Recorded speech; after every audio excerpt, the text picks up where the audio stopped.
कितने टाइप के वैक्सीन होते हैं पूरी दुनिया में? 1 2 3 4 5 6। ये 6 टाइप के वैक्सीन होते हैं। लाइव वैक्सीन कौन कौन से? लाइव अटेन्यूएटेड वैक्सीन, ये क्या होते हैं? वीकेंड फॉर्म होते हैं किसी भी पैथोजन के, और इनमें क्या इम्यूनिटी काफी स्ट्रॉन्ग प्रोवाइड इम्यूनिटी करते हैं ये। बट याद रखना, क्योंकि ये लाइव है इसलिए इम्यूनो कॉम्प्रोमाइज्ड पेशेंट्स को हम इन्हें नहीं देते हैं, जैसे कि एड्स वालों को। तो live vaccine immuno competent patients को नहीं देंगे। क्यों नहीं देंगे? क्योंकि उनमें ये लाइव वैक्सीन ग्रो करने लगेगा, लाइव पैथोजन है और ये ग्रो करने लगेगा और ग्रो करके डिजीज भी कॉज कर सकता है। कौन कौन से वैक्सीन लाइव है?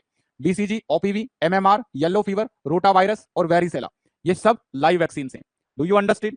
दूसरा, इनएक्टिवेटेड वैक्सीन यानी किल्ड वैक्सीन क्या होते हैं? ये डेड पैथोजन होते हैं, सेफ होते हैं और इसमें बूस्टर की रिक्वायरमेंट होती है। तो कौन से वैक्सीन की बूस्टर लगानी पड़ती है अपन को? जो किल्ड हैं, ये बहुत हाईली इफेक्टिव होते हैं लाइव, और ये उससे कम इफेक्टिव, क्योंकि ये वीकेंड पैथोजन है, डेड पैथोजन है, तो बूस्टर इनमें लगाना पड़ेगा। जैसे IPV, hepatitis B, rabies, Japanese encephalitis, ये सब किल्ड वैक्सीन से, इनएक्टिवेटेड वैक्सीन से। सब यूनिट रिकॉम्बिनेंट या कॉन्जुगेट वैक्सीन कौन कौन से हैं? तो इनमें contain part of pathogen, pathogen का कुछ पार्ट्स होता है, चाहे उसका प्रोटीन हो या उसका शुगर हो, और इसके फ्यूअर साइड इफेक्ट होते हैं। कौन कौन से हैं इस कैटेगरी के? Hepatitis B, HPV, pneumococcal PCV, meningococcal और हेब, ये सारे वैक्सीन जो हैं ये रिकॉम्बिनेंट वैक्सीन हैं। टॉक्सोइड क्या होते हैं? तो इनएक्टिवेटेड टॉक्सिन होते हैं ये माइक्रो ऑर्गेनिजम्स के, और इनमें भी बूस्टर की आवश्यकता पड़ती है। ओके, टिटनेस और डिप्थीरिया दोनों, टीटी और डीटी दोनों ही टॉक्सोइड है। एमआरएनए वैक्सीन यानी genetically instructions for making the viral protein require cold storage, इनके लिए कोल्ड स्टोरेज करना पड़ता है, और इसमें क्या करते हैं? माइक्रो ऑर्गेनिज्म का जेनेटिक मटेरियल हम जेनेटिकली बनाते हैं और बना करके उससे वैक्सीन तैयार करते हैं। जैसे हमने तैयार किया था कोविड-19 का, फाइजर और मॉडर्ना कंपनी ने, दोनों ने। तो कोविड-19 का जो वैक्सीन बना था वो एमआरएनए वैक्सीन है।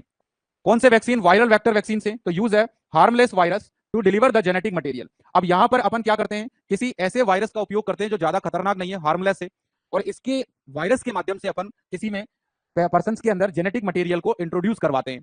तो वायरल वेक्टर जो है, इसमें क्या होगा? वायरस को वेक्टर बना करके हम वैक्सीनेशन करवाएंगे। तो यानी कि लेस हार्मफुल वायरस को यूज किया जाता है जेनेटिक मटेरियल किसी पर्सन के अंदर सेंड करने के लिए। अब वो genetic material vaccine pathogen antigen का काम करेगा, वो एंटीजन जाएगा और जाके उसमें इम्यूनिटी डेवलप करवा देगा। Do you understand? कोविड-19 के कुछ वैक्सीन थे, जैसे एस्ट्राजेनेका, जे वैक्सीन और स्पुतनिक वैक्सीन। तो ये 3 जो वैक्सीन थे, अगर आपसे कोविड-19 दो तरह से पूछा जाए, अगर इंडिया के वैक्सीन पूछेंगे तो एमआरएनए वैक्सीन थे, और अगर आपसे एस्ट्राजेनेका पूछे, जे पूछे या फिर स्पुतनिक वैक्सीन पूछे, तो ये स्पुतनिक वैक्सीन जो था ना, वायरल वेक्टर बेस पे काम करने वाला वैक्सीन था। तो do you understand my dear friends? इतनी बात सबको क्लियर हो गई? कौन सा वैक्सीन की कैटेगरी है? 6 कैटेगरी के वैक्सीन अवेलेबल है पूरी दुनिया में, कैसे काम करते हैं, क्या होते हैं, और क्या क्या एग्जाम्पल है किस तरह के वैक्सीन के। इतना रट लेना, हर एक एग्जाम का क्वेश्चन आप कर पाओगे।